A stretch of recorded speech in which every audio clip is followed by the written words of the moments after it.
Bells are magical to me. The shape is ये घंटियां सहर अंगेज हैं। इनकी शक्ल खवातीन के लिबास की मानिंद है। इनके बारे में मैंने जितनी तहकीक की उतना ही इनकी तरफ खिंचती चली गई। अब मेरे पास तकरीबन 700 घंटियां हैं। 100 bells in my collection.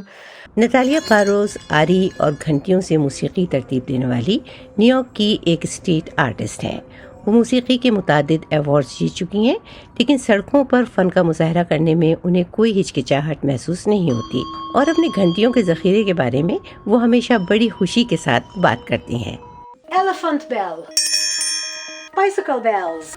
हाथी के गले की घंटी, साइकिल की घंटी, ये पूरी कहानी ऑस्ट्रिया में सियाहती दुकानों से जमा की जाने वाली इन्हीं घंटियों से शुरू हुई थी।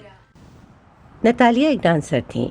उन्होंने मार्था ग्रैहम डांस कंपनी में दाखिला लिया और उन्हें यकीन था कि उनका मुस्तकबिल रक़्स से ही वाबस्ता होगा। लेकिन पलक झपकते ही जैसे सब कुछ बदल गया। एक रोज़ डांस की मश्क के बाद घर जाते हुए वो एक कार से टकरा गईं और बुरी तरह ज़ख्मी हुईं। इस हादसे ने उन्हें जिस्मानी और जज्बाती दोनों तरह से मुतासिर किया।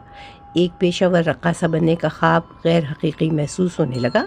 नतालिया का दिल बहलाने के लिए उनके वालिदैन उन्हें ऑस्ट्रिया ले गए।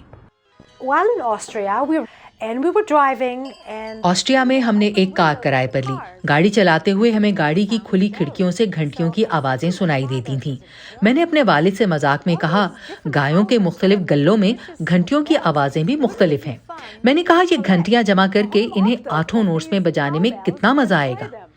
नतालिया सिर्फ ये जानती थी कि उन्हें ये घंटियां बजाना सीखना ही है, लेकिन ये सिखाने के लिए कोई उस्ताद नहीं था। उन्होंने इसके लिए पुरानी किताबें पढ़ी और पुरानी तस्वीरों को देखा और बाकी सब कुछ उन्होंने अपने तख़य्युल की मदद से सीखा।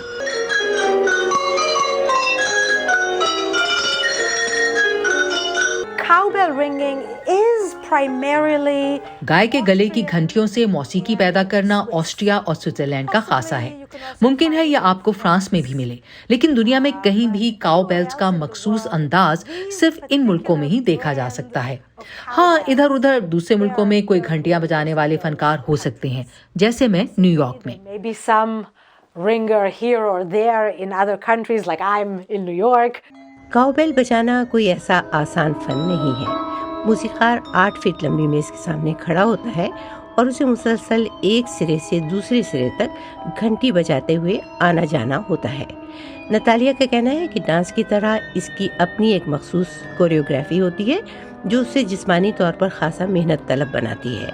न्यूयॉर्क में ये बेल्स अकेले बजाने वाली वो वाहिद आर्टिस्ट हैं।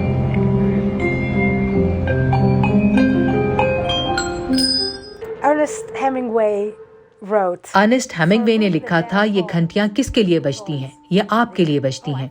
और मुझे तो लगता है कि घंटियां हर एक के लिए ही बजती हैं, हम सब के लिए। इनसे फरार का कोई रास्ता नहीं। और लगता यह है कि नतालिया के पास भी इन घंटियों से फरार का कोई रास्ता नहीं। एना नेल्सन के साथ शहनाज अजीज, वॉइस ऑफ अमेरिका।